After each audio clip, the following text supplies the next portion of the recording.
It's Chris Hadfield, the commander of the ISS, who's colonel and back here on Earth.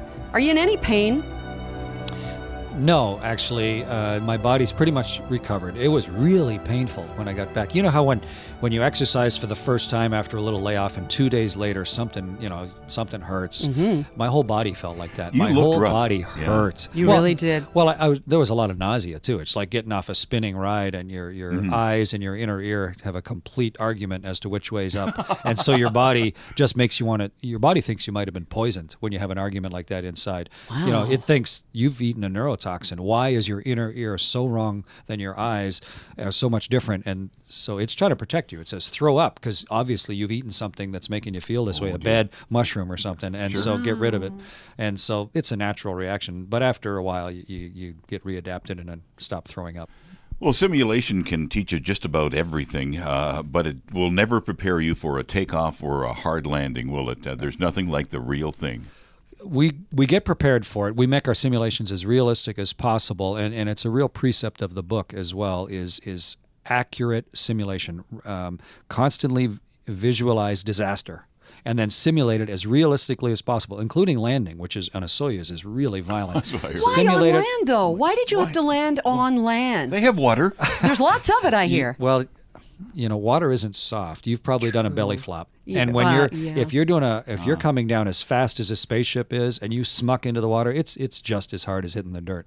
There are some advantages to landing in water, but there are a lot of disadvantages. You can't drown on land. All your rescue forces don't need to be deployed in ships waiting for you. Okay. And if you land All right. somewhere unexpected on the land, you can get out and walk around. Right. Whereas if you're in the ocean somewhere, it's really hard to find you, and you get all the seasickness, and you can sink. Yeah. You can't sink on land. So the Russians have always landed on land, and it's got some advantages. So you saw Gravity. I know you did. Speaking of landing on land. Yeah, and you were I mean, there Gravity, of for course. opening night, I hear. And so how close was the movie from somebody who's actually been into space? Visually, it is the best space movie ever made. To be surrounded by the reality of being out on a spacewalk, to be able to just look to the right and see the world and look to the left and see the universe. Normally, though, when you look in the middle, you have a space station, not bits and parts like Sandra had to face. But the visuals are great. It's not a technically accurate movie. It's not supposed to be. It's a human story of someone, a flawed person, someone like with normal type of foibles, trying to deal with a really difficult situation and trying to scramble and come up with a way to survive it all and triumph at the end. Sandra does a great job of that. It's kind of an inspiring story.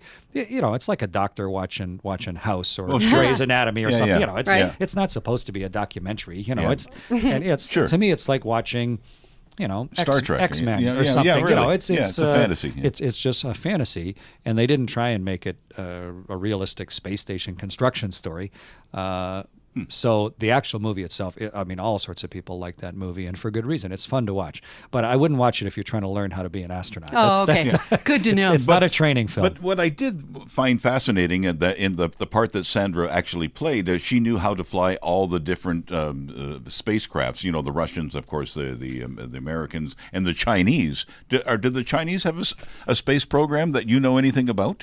I know the Chinese astronauts well. I've met them many times, but I don't know how to fly their spaceship. However, they bought a lot of their technology from the Russians in the 90s. They were in Star City. They said, "How do you build spaceships?" And the Russians sold them a lot of the technology. So I think there'd be a lot of similarities.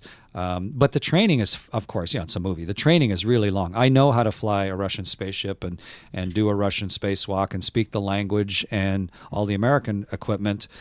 I doubt I could jump into a Chinese spaceship, and I would recognize a bunch of it just because of the crossover with the Soyuz. Sure. But I wouldn't trust me to bring one home.